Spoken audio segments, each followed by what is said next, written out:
നമസ്കാരം, പ്രവാസി മലയാളിയിലേക്ക് ഏവർക്കും സ്വാഗതം. കോവിഡ്-19 അഥവാ കൊറോണ വൈറസ് ഭീഷണിയിലാണ് ലോകം മുഴുവനും.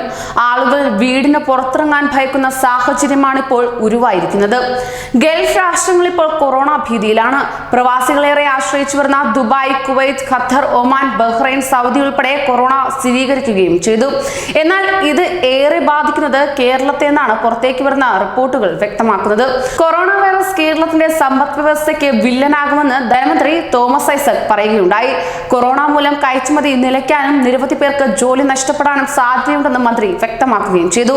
രോഗഭീതി മൂലം സംസ്ഥാനത്തേക്കുള്ള വിദേശികളുടെ വരവ് കുറഞ്ഞെന്നും മന്ത്രി വ്യക്തമാക്കി. അതോടൊപ്പം തന്നെ രോഗത്തിന്റെ പശ്ചാത്തലത്തിൽ സൗദി അറേബ്യ തീർത്ഥാടകർക്ക് നിയന്ത്രണം വച്ചിട്ടുണ്ട്. ഇത് അവരുടെ സമ്പദ് വ്യവസ്ഥയെ പ്രതികൂലമായി ബാധിച്ചേക്കും. അതേപോലെ തന്നെ സംസ്ഥാനത്തേക്കുള്ള വിദേശീയരുടെ വരവിൽ കുറവുണ്ടാകുന്നതോടെ അത് നമ്മുടെ സംസ്ഥാനത്തെയും ബാധിക്കുമെന്നും അദ്ദേഹം പറയുകയുണ്ടായി. ഇന്ത്യയിലെ ഫാർമസ്യൂട്ടിക്കൽ, ഇലക്ട്രിക്കൽ മേഖലകളിലേക്കുള്ള അസംസ്കൃത വസ്തുക്കളെല്ലാം ചൈനയിൽ നിന്നാണ് ഇറക്കുമതി ചെയ്യുന്നത്. ചൈനയിൽ കൊറോണ വൈറസ് പടർന്നതോടെ ഈ മേഖലകളെ സാരമായി ബാധിച്ചുവെന്നും ഒരു മാധ്യമത്തിലെ പരിപാടിയിൽ അദ്ദേഹം വ്യക്തമാക്കി. അതോടൊപ്പം തന്നെ കൊറോണ വൈറസ് പൊട്ടിപ്പുറപ്പെട്ട ചൈനയിലെ സ്ഥിതിയും അത്ര ഭേദമായിട്ടില്ല.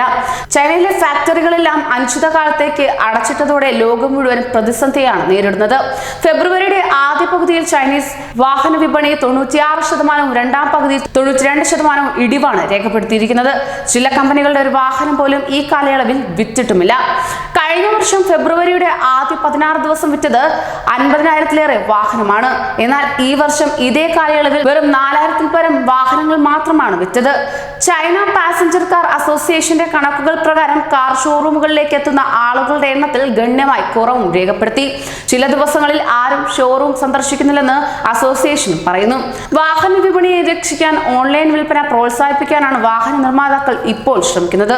ചൈനയിലെ വാഹന ഘടകങ്ങൾ നിർമ്മിക്കുന്ന ഫാക്ടറികൾ പൂട്ടിയതുകൊണ്ട് ഘടകങ്ങൾ കയറ്റുമതി അയക്കുന്നത് നിർത്തിവെച്ചതുകൊണ്ടും ഇന്ത്യ അടക്കമുള്ള ലോകത്തെ പല രാജ്യങ്ങളും പ്രതിസന്ധി നേരിടുന്നുണ്ട്.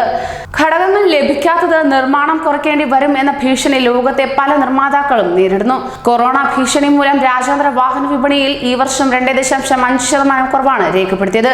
ഇതോടൊപ്പം തന്നെ ആമസോണും 10 ലക്ഷത്തിൽ പരം സാധനങ്ങൾ കൊറോണ ഭീതിയെ തുടർന്ന് നീക്കിവെക്കുകയുണ്ടായി. കൂടുതൽ പ്രവാസി വാർത്തകൾക്കായി ഈ ചാനൽ സബ്സ്ക്രൈബ് ചെയ്യൂ.